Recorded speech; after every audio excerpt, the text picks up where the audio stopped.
propped up by the likes of their ANC President Cyril Ramaphosa and Julius Malema, and the fact that we saw that the song was not hate speech last week, deemed by the constitutional courts, they say that absolutely not, you're allowed to sing that song. Julius Malema sings this song in front of 80,000 people. What do you expect to happen?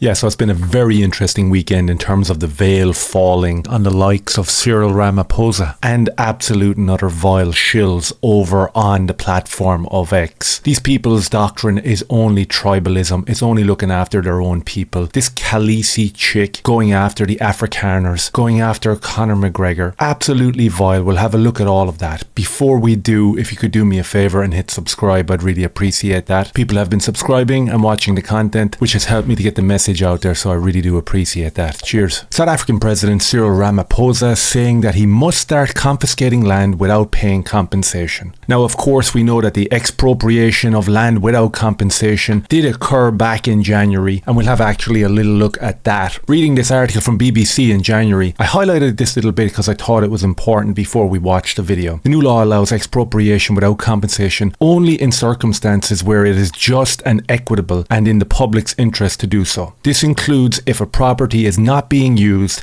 and there is no intention to either develop it or make money from it, or when it poses a risk to people. The president's spokesperson said that under the law, the state may not expropriate property arbitrarily for the purpose of other than the public interest. Expropriation may not be exercised unless the expropriating authority has without success attempted to reach an agreement with the owner, he added. Of course, this was the glossy gaslighting version of what their plans actually were when they implemented the Expropriation Act back in January. And as we know, Donald Trump has offered his support to the African nation and especially to the white people because of this corruption and this vile Expropriation Act. And since then, in terms of the news cycle and in terms of people being highlighted to what's actually happening to the white farmers in South Africa, it's exponentially grown and it needs to get bigger, and a lot more people need to know what's going on over there, because after what we saw last night and after what we see on a daily basis coming through the platform of X, thanks to the likes of Elon Musk, it's really vile and it really boils my blood to see where we're going as a nation here in Ireland, and also how some of the biggest influencers on the internet and on social media and over on X play the game of being against genocides and being against apartheids and all this type of stuff, but really it's just about tribalism. We'll get to that bitch in a minute. So what did old Cyril have to say last night? The question of land, the land of our forefathers and our foremothers must return to our people without any fail and without any payment of compensation.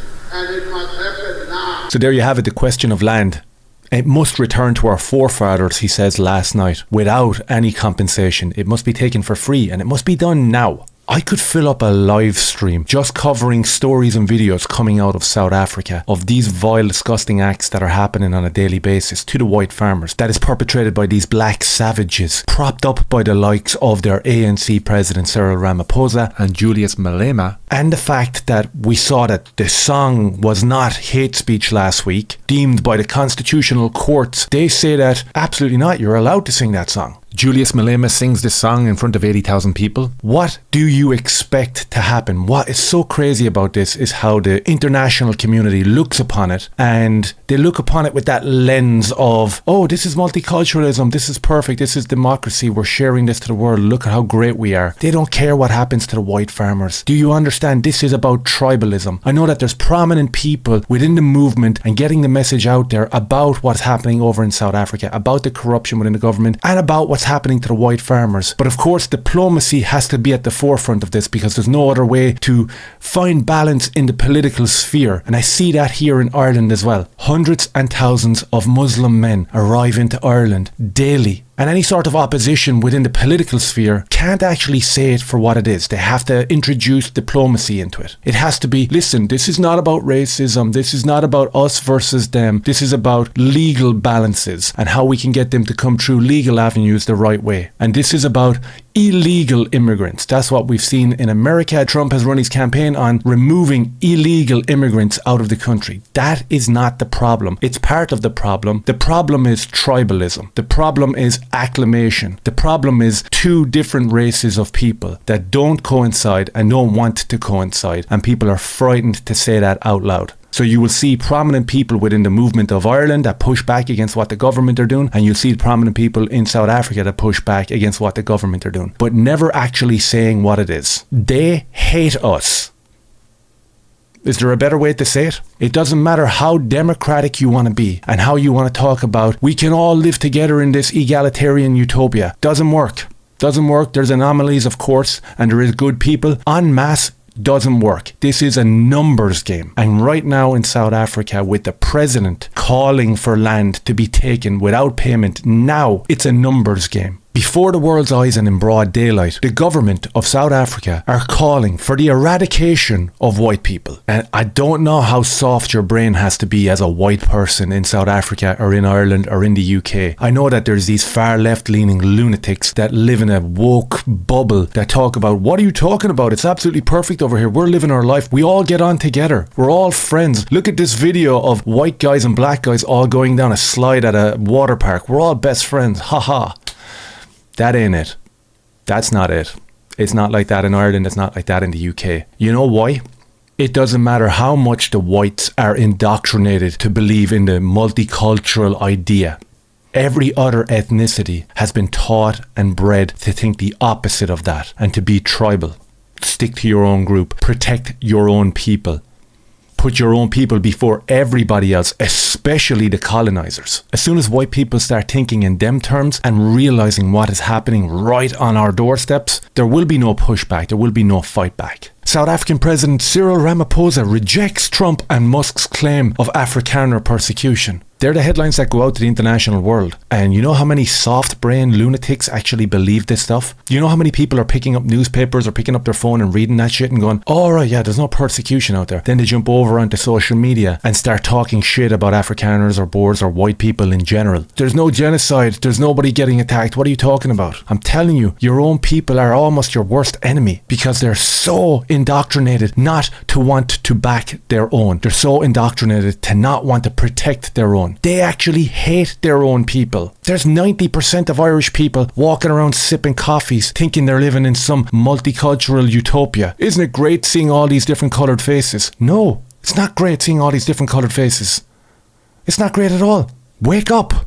Wake the fuck up. This was a huge news story on the weekend. This bitch Khaleesi. So she posts this picture for context. There's a couple of lads in South Africa. They burned the South African flag. They raised the flag of the Boer. This is in response to this song being deemed by the constitutional courts as not some sort of persecution or call to action against the white people. It's just a song. Get over it. Everybody licked it up off the ground and was like, all right, yeah, it's just a song. So the boys here are responding to that by burning the flag and raising the flag of their forefathers. Like Cyril Ramaphosa was talking about his forefathers last night taking the land and we need to do it now. The boys were doing the exact same thing here. This Pakistan chick here with the Khaleesi profile picture, she became really prominent after the October 7th attacks. She pushed back on what Israel were doing, which, depending on what side of the aisle you sit on or whether how much you care about foreign people, is an interesting conversation to be had. Nobody wants to see the lives of innocent people be ended. But in the same breath, can we look after our own before we start looking over to the Middle East and two different fractions, whether it be Israel or Palestine, who absolutely hate us? So she puts out this post that got huge pushback by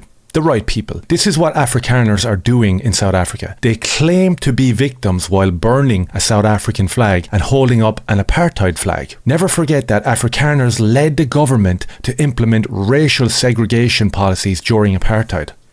Never forget that, guys. This is the type of absolute tribalism that I'm talking about. This chick was promoting the Black Lives Matter terrorist organization, burning the American flag.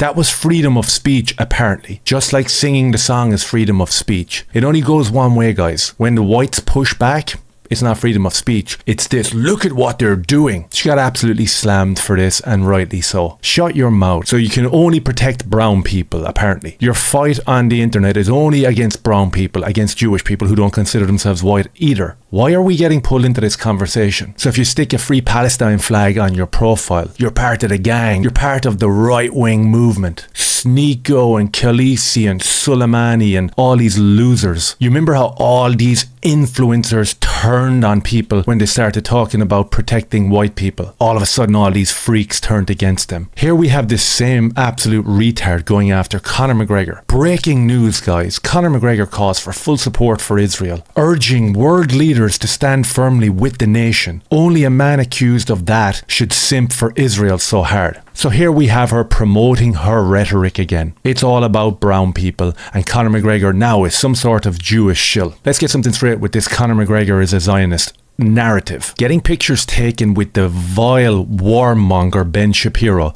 is not a good look. That absolute rat has spent the last 10 or 15 years convincing conservative white Americans that he is the pushback against their plight, only to turn the tables on everybody and be a complete Zionist freak, just like a lot of the conservative movement and the Trump administration. So that's not a good look. That's not a good look when you put a small country in the Middle East ahead of your own people. It's disgusting and vile, but that's what it's about. Remember that, and you'll have a better chance pushing back against this shit. So Conor having his picture taken with Ben Shapiro, not a great look. Old tweets of Conor saying Happy Hanukkah to some of his Jewish friends seems to be the basis of why he's a full-blown Zionist now, and how he has offered his support to the nation of Israel. There's no headline where he says anything like that. They either use the old picture of his Happy Hanukkah tweet, or they use this tweet right here. This is in response to hundreds of thousands of Palestinian men coming into Ireland in the middle of the night, replacing small towns across the country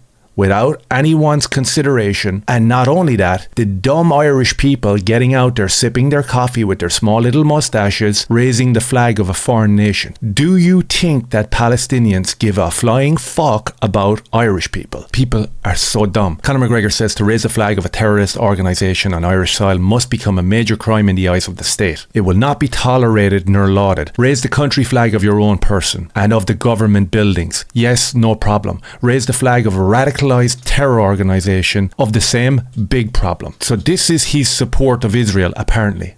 It sounds to me it's more like support of Irish people. Khaleesi and the rest of the utopian lovers want you to protect Palestinians. What do you think the Palestinians do when they get into the country of Ireland? What's their consideration for the indigenous people of Ireland? Let's have a little listen to a woman's story from this weekend.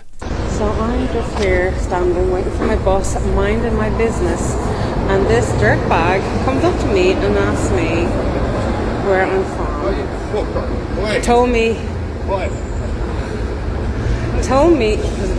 they're all mad in town. He told me he's from Palestine, and then asked me did I want to have sex. Just straight up asked me, you want sex? I was like, no, don't want sex. No sex? No, fuck off. You dirty fucking bastard. Like, what the fuck? Nice little story there from one of our new arrivals from Palestine. Of course, having Free Palestine in the profile obviously is awesome, but this is what it looks like in real time. This lady was lucky she was asked, because in the right scenario, you wouldn't have been asked. And that is happening all across the country. And like South Africa, the government refused to acknowledge it, talk about it, and when you talk about it, you go to prison. So Conor doesn't want the Palestinian flag raised in Ireland because of this exact behaviour, and apparently that makes him a Zionist. As I said, not doing himself any favours, hanging out with the warmonger, disgusting, vile Zionist Ben Shapiro, who pretends to be an ally to the white people or to the American people or to the conservative movement, but he's not. He's disgusting. And the idea of hanging out with people like that to try promote the plight of your people, are you for real? You think Ben Shapiro cares about the white farmers or the white Irish people or the white European people that are under siege? He doesn't. He's bollocks. All he cares about is converting the conservative white people of South Africa, of Ireland, of the UK, of America to the plight of our greatest ally, Israel. Disgusting. People need to wake up and start looking after their own. Palestinian men are rolling into Ireland here and going after our women. As I said, on a different day, this story could have ended a lot worse, as we've seen en masse here in Ireland. And with the vile, heinous acts that we see now every day coming out of South Africa, perpetrated on the white farmers, because of the likes of Ramaphosa and Julius Malema calling for action, and the rest of the world just seem to be turning a blind eye to it. It's absolutely vile, disgusting and infuriating. Listen, diplomacy might work to highlight your plight, but there's levels and there's strategies to what's going on here. And at the moment, we're not even on the same playing field as these vile scumbags. They've got the upper hand, and the only resolution that I can see is by fighting fire with fire. Let me know if any of that made sense down below. As I said, hit subscribe if you can. I'd really appreciate that. Like the video. Click the old bell button. That'd be appreciated as well. You can support me by buying a coffee, Patreon, PayPal. Become a member. I'd really appreciate it. Cheers.